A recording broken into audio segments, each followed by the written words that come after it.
Hello everyone, Assamese Kids Learning Habului স্বাগতম জানাইছো। আজিৰ ভিডিঅ'টিত মই অসমৰ জাতীয় উৎসৱ বিহুৰ বিষয়ে এখন ৰচনা লৈ আহিছো। এই ৰচনাখন এখন দীঘল ৰচনা।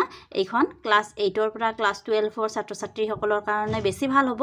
বিহুৰ বিষয়ে সৰু সৰু ৰচনা মোৰ চেনেলত আছে। সেইবিলাক ভিডিঅ'ৰ লিংক ডেসক্ৰিপচনত দি দিম। যদি চাব বিচাৰে তেন্তে চাই ল'ব পাৰিব।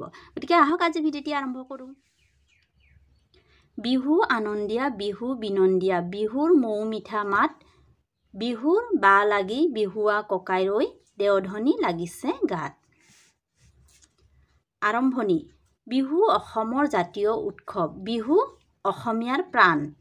বিহু প্ৰতিজন অসমীয়াৰ হিয়াৰ আমঠু। বিহু হ'ল প্ৰেম, শান্তি, ভাতৃত্ববোধ, একতা আৰু জাতীয় সংহতিৰ প্ৰতীক।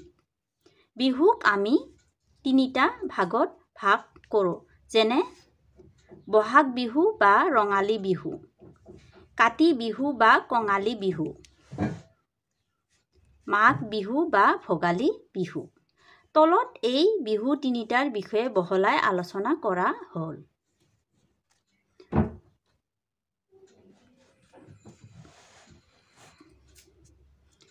বহাগ বিহু।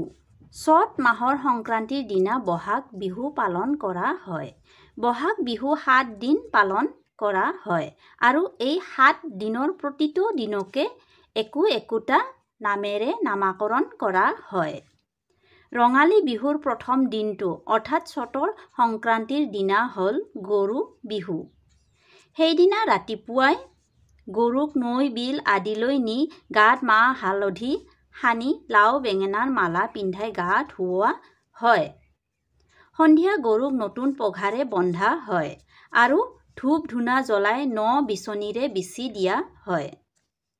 বহাগ বিহুৰ দ্বিতীয় দিন অৰ্থাৎ বহাগৰ 1 তাৰিখ হ'ল মানুহ বিহু। সেইদিনা সকলোৱে ৰাতিপুৱাই গা পা ধুই নতুন কাপোৰ পৰিধান কৰে। ইয়াৰ পিছত সৰুৱে ডাঙৰক সেৱা কৰে আৰু ডাঙৰে সৰুক আশীৰ্বাদ কৰে। মানুহ বিহুৰ দিনাই প্ৰায় সকলোৱে আপোনজনক বিহুৱান দিয়ে। ইয়াৰ পিছত সকলোৱে মিলি বিহু নাচে, হুঁচৰি মাৰে তথা ৰং তামচা কৰে। বহাগ বিহুৰ তৃতীয় দিনা হ'ল গোসাই বিহু। সেইদিনা গাঁৱৰ সকলোৱে মিলি গোসাই ঘৰত বা নামঘৰত নাম প্ৰসংগ কৰে। বহাগ বিহুৰ চতুৰ্থ দিনা হ'ল তাঁতৰ বিহু আৰু পঞ্চম দিনা হ'ল নাঙলৰ বিহু। ৰঙালী বিহুৰ ষষ্ঠ দিনা হ'ল জীয়ৰী বা চেনেহী বিহু। সেইদিনা বিয়া দিয়া জীয়ৰী পিতৃগৃহলৈ আহে বুলি কোৱা হয়। বহাগ বিহুৰ শেষৰ দিনটো অৰ্থাৎ সপ্তম দিনা হ'ল চেৰা বিহু। সেইদিনা পইতা ভাত খোৱা হয়। ইয়াৰ উপৰি 7 বিহু বা চেৰা বিহুৰ দিনা ঠায়ে ঠায়ে 100 এবিধ শাক খোৱা নিয়ম আছে। এনেদৰেই অতি আনন্দেৰে আমাৰ হেঁপাহৰ ৰঙালী বিহুটি উদযাপন কৰা হয়। কাতি বিহু। আহিন মাহৰ সংক্ৰান্তিৰ দিনা কাতি বিহু পালন কৰা হয়। পুৰণি কালত এই বিহুৰ সময়ত মানুহৰ ঘৰত ধান মাহ শেষ হৈ ভঁৰাল উদং হৈ থাকে কাৰণে এই বিহুক ৰঙালী বিহু বুলিও কোৱা হয়। আন বিহু দুটাৰ নিচিনাকৈ এই বিহুটি ইমান জাক-জমকতাৰে পালন কৰা নহয়। সেইদিনা ঘৰৰ চোতালত আদা আৰু তুলসী ৰুই ঢিপ তৈয়াৰ কৰি তাত ঔটেঙা বা অমিতাৰ চাকি জ্বলোৱা হয়। কাতি বিহুত পথাৰতো চাকি জ্বলাই লক্ষ্মী দেৱীক আৰাধনা কৰা হয় আৰু প্ৰায় প্ৰতিঘৰ খেতিয়কৰ ঘৰত মাহ প্ৰসাদ দিয়া হয়। কাতি বিহু পালনৰ মূল উদ্দেশ্য হ'ল পথাৰত শস্য নষ্ট কৰা পোক পৰুৱা আদি চাকি বন্তিৰ তাপত খেদি পঠিওৱা। মাঘ বিহু। পুহ মাহৰ সংক্ৰান্তিৰ দিনা মাঘ বিহু পালন কৰা হয়। মাঘ বিহু সাধাৰণতে 3 দিন পালন কৰা হয়। পুহৰ সংক্ৰান্তিৰ আগদিনা উৰুকা, পুহৰ সংক্ৰান্তিৰ দিনা দমাহী আৰু মাঘৰ 1 তাৰিখে আচল বিহু। মাঘ বিহু বা ভোগালী বিহু হ'ল ভোগৰ উৎসৱ। বিহুৰ কেইদিনমান আগৰ পৰাই জীয়ৰী বোৱাৰীসকলে মিলি চিৰা, পিঠা, লাৰু, দৈ আদি প্ৰস্তুত কৰিবলৈ আৰম্ভ কৰে। উৰুকাৰ ৰাতি পথাৰত বনোৱা ভেলাঘৰ বা মেজিৰ ওচৰত সকলোৱে মিলি ভোজ ভাত খায়।